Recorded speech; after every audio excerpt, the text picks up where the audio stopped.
एक पंडित जी मुझे मिले, अब वो इस दुनिया में नहीं है। उनकी जब पहली बार मुझसे मुलाकात हुई, उन्होंने कहा कि जब मैं ब्रह्मचारी था, उन्होंने कहा कि भैया जी मैंने 150 पंच कल्याणक करा दिए। कितने? 150 प्रतिष्ठाएं करा दी। मैंने कहा 150? बोले हाँ। तो मैंने कहा 150 दीक्षा कल्याणक भी करा दिए? बोले करा दिए। तो मैंने कहा 150 बार भगवान के कपड़े भी उतरवाए होंगे? बोले उतरवा दिए। मेरे जैसा विद्वान नहीं। मैंने कहा पंडित तेरे जैसा मूर्ख नहीं है। बोले क्या? मैंने कहा 150 बार भगवान के कपड़े उतरवाए, तुझे अपने उतारने की एक बार भी सुध नहीं आई? और मैंने कहा पंडित मैंने एक भी प्रतिष्ठा नहीं कराई, लेकिन एक बार देखी और मेरे कपड़े अपने आप उतर जाया करते हैं। विचार करिए, सोच विचार नहीं। आचार्य विद्यासागर जी महाराज, उनकी दीक्षा हुई। महाराज अजमेर में थे, नई नई दीक्षार्थी थे, नई नई दीक्षा हुई थी। बड़ा प्यारा प्रसंग है उनका। और जब उनके पास एक विद्वान पहुंचा, विद्वान ने देखा महाराज की आदत है, नेचर में है, स्वभाव में है, कोई बनावटी जीवन नहीं है उनका, ध्यान रखिए। सिर उनका झुका रहता है, शुरू से ही झुका रहा, कभी नजरें उठाकर नहीं देखे। पंडित गए, विद्वान गए, पोथी पत्रा लेकर, महाराज कुछ नहीं बोले। क्या बोले? हमारे जैसे हो तो बात भी कर ले, वो तो बोलते ही नहीं। गए, बोले महाराज, उस समय नए नए दीक्षार्थी थी, नई नई दीक्षा हुई थी, 23-24 साल के रहे होंगे महाराज। उन्होंने कहा कि महाराज नंगे हो गए, कपड़े उतार दिए, कुछ शास्त्र मास्त्र पढ़े हैं कि ऐसे ही आगम पढ़ा है? महाराज कुछ नहीं बोले। अरे समय सार पढ़ा है? महाराज कुछ नहीं बोले।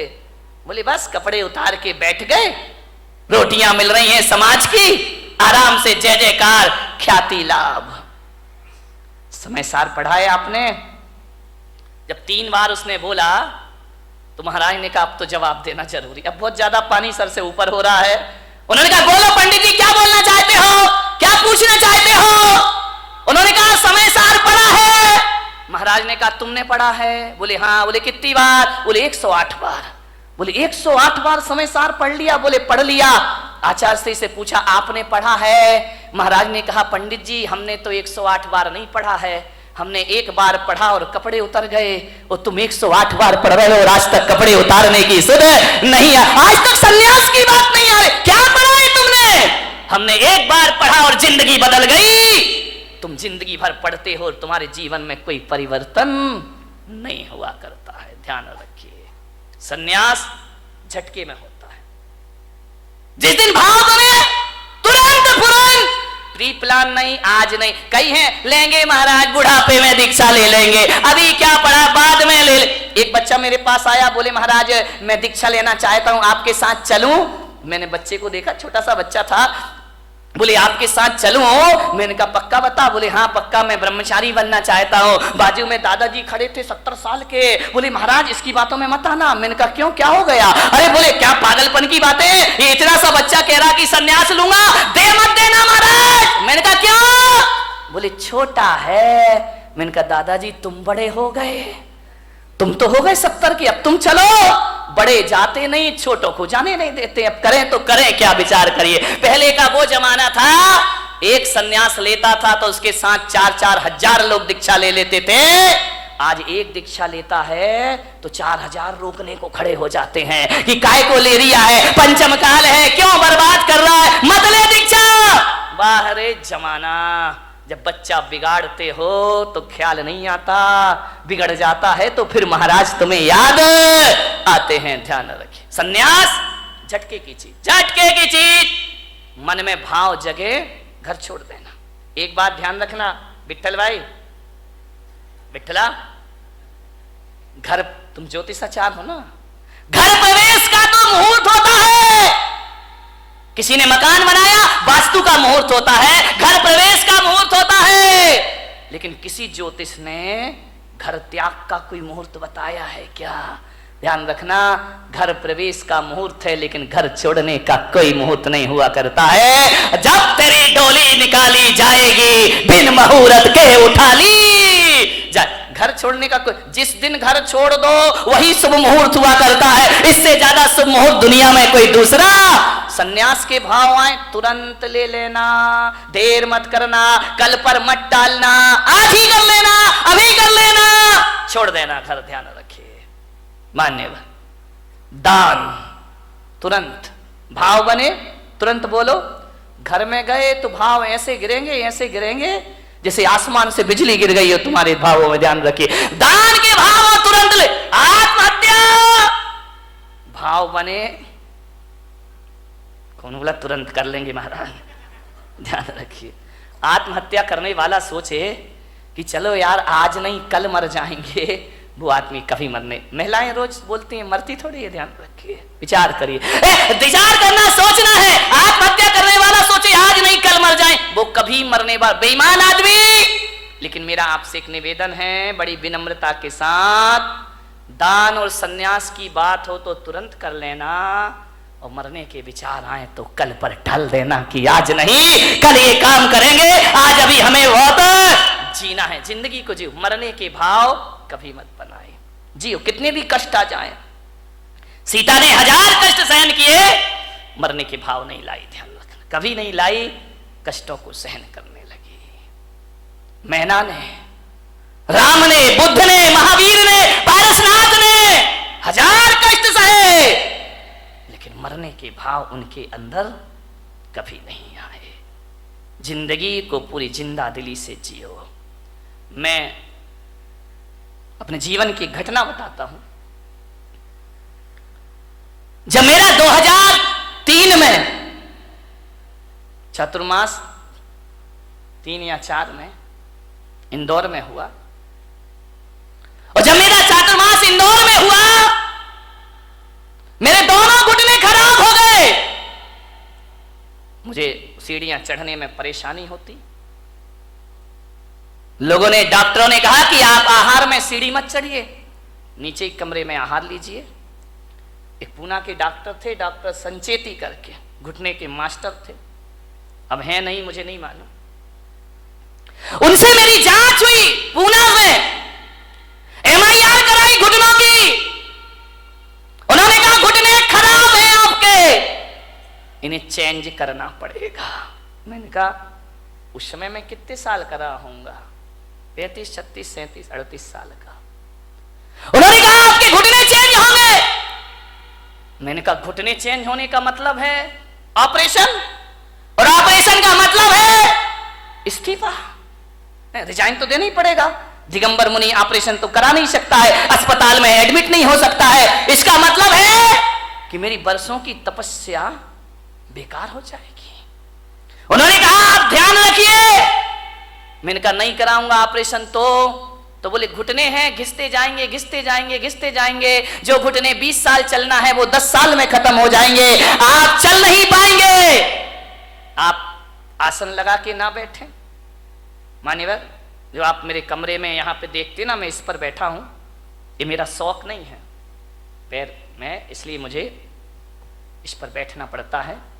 बाकी सिंहासनों से हमारा कोई मोह नहीं हुआ करता है, ये समाज की व्यवस्था है। उन्होंने कहा कि पैर मोड़ के नहीं बैठना, तकलीफ होगी आपको। तकलीफ इतनी बढ़ी, इतनी बढ़ी, इतनी बढ़ी, इतनी बढ़ी 2007 तक कि मुझे बिहार करने में दिक्कत होने लगी। पैरों में भयंकर दर्द रहता। मेरा 2007 में सूरत चतुर्मास हुआ। वहां से मैं पावागढ़ के लिए गया, तीर्थ यात्रा करने के लिए। और जैसे ही पावागढ़ पहुंचा, 3500 सीढ़ियां पावागढ़ की, गुजरात में। मैंने कहा इतनी सीढ़ी मैं कैसे चढ़ूंगा? तो मैंने विचार किया कि कल सुबह भक्ति करके, पाठ करके मैं जाऊंगा पावागढ़, नीचे वाली सीढ़ी पे खड़ा होकर उस तीर्थ की वंदना कर लूंगा। मेरे पैरों में इतनी ताकत नहीं है। मैं गया, जैसे ही गया पहली सीढ़ी चढ़ा, मेरे भीतर से मन ने कहा जब लौटना नीचे ही से है तो 2 सीढ़ी और चढ़ लो, 3 और चढ़ लो, 10 चढ़ लो, जितनी चढ़ सको उतनी चढ़ो। वंदना का पुण्य अपने आप को प्राप्त होगा। मैं धीरे धीरे 10 सीढ़ी, 20 सीढ़ी, 25 सीढ़ी चढ़ा। यहां तक तो मैं चढ़ ही सकता था। मैं चढ़ा, मैंने कहा जहां तक बनेगा मैं चलूंगा। मैं गया, मैंने क्या देखा, एक छोटी सी बच्ची हाथ में चावल लिए, 5-6 साल की बालिका होगी, वो मेरे आगे आगे चल रही, मैं खड़ा हो गया। बच्ची ने कहा आओ महाराज। रुक क्यों गए? मैंने कहा बेटा मैं नहीं चढ़ पाऊंगा ये पहाड़। अरे बोले आओ महाराज कोई दिक्कत नहीं है, मैं चल रही हूं ना। छोटी सी बच्ची तुतलाते हुए बोली मेरे पीछे पीछे आओ। मैंने कहा वाह रे, सारी दुनिया मेरे पीछे चलती है, ये बच्ची कह रही मेरे पीछे पीछे आओ। मैंने कहा चल बेटा मैं चलता हूं। चलते गए, बोले आओ महाराज आओ। बच्ची हाँ खेलते खेलते सीढ़ियां चढ़ती गई, मेरे पीछे, मैं उसके पीछे पीछे चला गया। जैसे ही गया मेरे मन ने कहा कि बच्ची क्यों नहीं घबरा रही है 3500 सीढ़ियों से, मैं क्यों घबरा रहा हूं 3500 सीढ़ियों से। मैंने सोचा, चिंतन करते रहा चढ़ते चढ़ते। मैंने कहा मैं क्यों भयभीत हूं और ये क्यों भयभीत नहीं है। मैंने कहा शायद मैं इसलिए डर रहा हूं कि मुझे मालूम है 3500 सीढ़ियां चढ़ना है, और इस बच्ची को नहीं मालूम है कितनी सीढ़ियां चढ़ना है।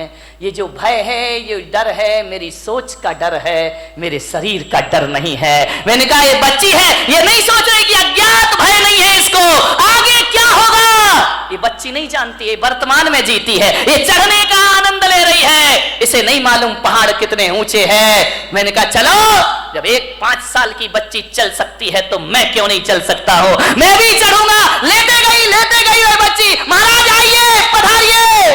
छोटी सी बच्ची, मैंने माँ बाप से कहा इसे गोद में ले लो, बोली नहीं मैं पैदल चलूंगी। महाराज पैदल चल रहे हैं, 5 साल की बच्ची, मैं भी पैदल चलूंगी। अरे मैंने कहा बच्ची तू मुझे देख के पैदल चल रही है और मैं तुझे देख के पैदल चल रहा हूं, आप दोनों एक दूसरे को देखे चलते गए। चल आपको विश्वास नहीं होगा, 2 घंटे में मैंने और बच्ची ने 3500 सीढ़ियां चढ़ ली उन पहाड़ की। जो कभी 2nd फ्लोर में आहार में जाना नहीं चाहता था, 3500 सीढ़ियां चढ़ी। किससे चढ़ी मेरे भाई? ना कोई मंत्र, ना कोई ताकत, ना कोई शक्ति, हौसले बुलंद रखिए। मैं वहां पर चढ़ा शाम के वक्त, रात्रि विश्राम वहीं हुआ और सुबह ऐसे उतर के आ गया। वो दिन है और आज का दिन है, मेरे घुटनों का दर्द कहां है मुझे पता ही नहीं है। कोई दर्द नहीं है। ये बात अलग है कि दोनों हड्डियों के बीच का गैप कम हो गया, लेकिन आज भी भाई साहब मैं अपने हौसलों के दम पर 20-30 किलोमीटर भी चलने की ताकत अपने अंदर रखा करता हूं। किससे जी जाती है जिंदगी? हौसलों से जी जाती है। ध्यान रखना, पंखों से उड़ान नहीं होती है, परिंदा हौसलों से आकाश उड़ा करता है। ध्यान, हौसले बुलंद रखिए, नर्वस मत होइए अपनी जिंदगी में। कितना भी कुछ लुट जाए, कितना भी कुछ चला जाए, हौसले बुलंद रखिए। गुजरात के भूकंप में 8-8 दिन के बाद दबे हैं लोग, तो भी जिंदा निकल आते हैं। ध्यान रखिए, जो जिंदा निकल आते हैं वो फिर से अपनी दुनिया बसा लिया करते हैं मेरे भाई। एडमंड हिलेरी का नाम सुना होगा। 1952 में वो एवरेस्ट की चोटी पर चढ़ने को तैयार हुआ, चढ़ा, असफल हुआ, गिरा, सफलता प्राप्त नहीं हुई, निराश नहीं हुआ। फिर चढ़ूंगा, फिर करूंगा, फिर लड़ूंगा जिंदगी से, देखता हूं जिंदगी कितना मुझे परास्त करती है। एक जगह लंदन में किसी सभा में उन्हें आमंत्रित किया गया, दीप प्रज्वलन उनसे कराया गया। सभा में वो आमंत्रित हुए और जहां पर वे पहुंचे स्टेज पर, वहां हिमालय का एक चित्र लगा हुआ था। उस हिमालय को चित्र देखकर हिलेरी ने अपनी मुट्ठियां बांध ली। जब जब हिमालय का ख्याल आता उसने मुट्ठियां बांध ली कि तू क्या सोचता है कि तू जीतेगा, मैं हारूंगा? नहीं, देखना, एक बात याद रख हिमालय पर्वत, एक बात याद रखना, तू बड़ा नहीं हो सकता, मेरे हौसले हर बार बड़े होंगे। ध्यान रखना, मैं एक दिन जरूर तेरी चोटी पर पहुंचूंगा। तू तो उतना का उतना ही रहेगा, इससे बड़ा तो नहीं हो सकता, तेरी चोटी इससे ज्यादा ऊपर तो नहीं जा सकती है, लेकिन मैं, मेरे हौसले, मेरे जज्बात इससे ज्यादा ऊपर जा सकते हैं। और 29 मई 1953 को उसने हौसले में वो जान भरी कि एवरेस्ट की चोटी पर पहुंचने वाला पहले व्यक्ति का खिताब उसने प्राप्त कर लिया।